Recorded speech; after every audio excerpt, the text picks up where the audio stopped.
علیکم ورحمۃ اللہ تعالی وبرکاتہ۔ سنی بہشتی زیور حصہ سوم کی ہمارا پارٹ نمبر 26 ہے اور تینوں مل کر ہمارا پارٹ نمبر 159 ہے۔ خلا کا یہ بیان ہے۔ اب خلا کیا ہے اس کو ہم تفصیل سے سمجھتے ہیں۔ شریعت اسلامی میں اجتماعی اور معاشرتی زندگی کا سنگ بنیاد میاں بیوی کے صحیح تعلقات ہے، لیکن جب نوبت یہاں تک آ جائے کہ وہ دونوں حقوق زوجین ادا نہ کر سکیں اور موافقت کے تمام راہیں بند ہو جائیں اور عورت کو اس مرد سے اس حد تک نفرت ہو جائے کہ اس کے ساتھ اس کا نباہ نہیں ہو سکتا، تو قید نکاح سے مخلصی پانے اور شوہر سے طلاق حاصل کرنے کی ایک صورت یہ بھی ہے کہ عورت اپنے کل مہر سے یا اس کے کسی حصہ سے دستبردار ہو جائے یا اپنے پاس سے کچھ مال دے کر شوہر کو طلاق پر آمادہ کر لے، تو یہ بھی ایک جائز صورت علیحدگی کی ہے، اور اس مال کو قبول کر لینا شوہر کے لیے درست ہوگا۔ طلاق کی اس خاص صورت کا نام، جس میں طلاق کی خواستگار عورت ہو، شریعت کی اصطلاح میں خلا ہے۔ جیسے کہہ رہے ہیں نا، جیسے کہ اور اس میں یہ ہے کہ عورت اگر چاہ رہی ہے کہ مطلب ہسبینڈ اس کا طلاق دے دے، اس کے بدلے میں کچھ پیسہ دے دے کہ بھائی لو یہ پیسہ لے لو، یا پھر اپنا یہ مہر معاف کر دیں، اس طرح کی کوئی مطلب بات دے کر طلاق لینا چاہ رہی ہے، تو اس طرح کے اگر وہ لینا چاہ رہی ہے، اگر ہسبینڈ نے اس کو اس طرح سے کر کے اگر دے دے تو وہ خلا ہے۔ اور اس مسئلے میں خلا میں عورت کا چاہنا ہے، مرد کا تو نہیں ہے۔ احکام خلا کی تفصیل تو فقہ کی بڑی کتابوں میں ملے گی، لیکن یہاں چند مسائل تحریر کیے جاتے ہیں تاکہ عورتیں فی الجملہ اس سے واقف رہیں۔ جیسے تفصیل سے اس میں تو نہیں بتائے ہیں، لیکن مختصر بتا دیے تاکہ عورت جو ہے موٹا موٹی جان جائے اور سمجھ جائے۔ کہہ رہے ہیں کہ مال کے بدلے میں نکاح زائل کرنے کو خلا کہتے ہیں، جیسے پیسہ دے کر کے طلاق لینے کو خلا کہتے ہیں۔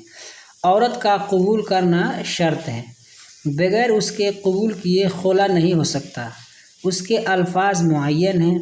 ان کے علاوہ اور الفاظ سے نہ ہوگا، اور جب میاں بیوی خلا کر لے تو طلاق بائن واقع ہو جائے گی، دونوں کے مابین نکاح ٹوٹ جائے گا، اور جو مال ٹھہرا ہے عورت پر اس کا دینا لازم ہوگا۔ جیسے کہ مان لیجیے کہہ دیا کہ مطلب ہم تم کو 20,000 دیں گے، تم ہم کو طلاق دے دو، تو اس نے کہا ٹھیک ہے، تو عورت کو اس پہ دینا اس کو ضروری ہے۔ مسئلہ ہے کہ چونکہ شوہر کی جانب سے خلا طلاق ہے، لہٰذا شوہر کا عاقل بالغ ہونا شرط ہے۔ نابالغ یا مجنون خلا نہیں کر سکتا، اہل طلاق نہیں، اور یہ بھی شرط ہے کہ عورت محل طلاق ہو، لہٰذا اگر عورت کو طلاق بائن دے دی ہے تو اگرچہ عدت میں ہو اس سے خلا نہیں ہو سکتا، ہاں رجعی کی عدت میں ہو تو خلا ہو سکتا ہے۔ مسئلہ ہے کہ شوہر نے کہا کہ میں نے تجھ سے خلا کیا اور مال کا ذکر نہ کیا، تو خلا صحیح نہیں،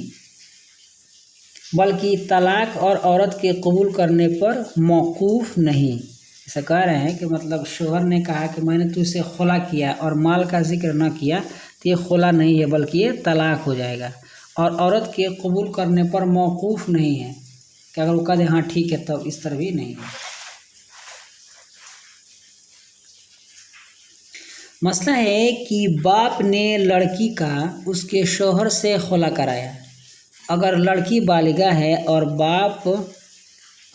بدلے خلا کا ضامن ہو تو خلا صحیح ہے،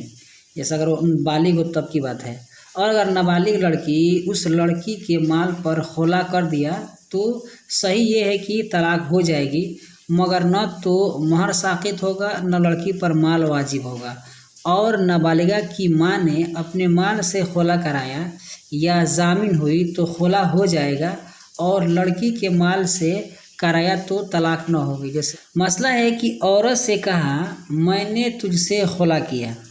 عورت نے کہا ہاں میں نے قبول کیا، تو اگر وہ لفظ شوہر نے بنیت طلاق کہا تھا تو طلاق بائن واقع ہو گئی اور مہر ساقط نہ ہوگا، بلکہ اگر عورت نے قبول نہ کیا جب بھی یہی حکم ہے،